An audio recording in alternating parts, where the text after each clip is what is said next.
আজকে দেখাবো সফেদা গাছে কলম করার পদ্ধতি। আমরা দেখেন এই যে গাছটাকে কেটে নিলাম।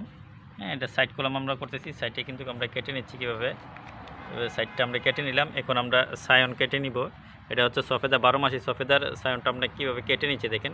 চ্যাপটা করে আপনারা কেটে নেবেন, এদের দুই পাশেই চ্যাপটা করে কেটে নেবেন। দুই পাশে এরকমভাবে চ্যাপটা করে কেটে নেবেন।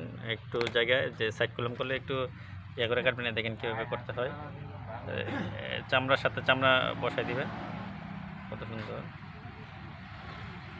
এখন একটা পলিথিন দিয়ে ভালোভাবে পেঁচিয়ে দিবেন, এরকম একটা পলিথিন দিয়ে পেঁচিয়ে দিবেন।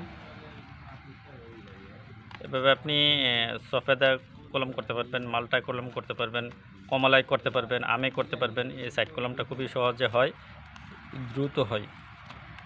ওকে ভিউয়ার্স, এই পেজটাকে সবাই ফলো করবেন। আল্লাহ হাফেজ, আসসালামু আলাইকুম। এ হয়ে গেল একটা সুন্দর ক্রাফটিং।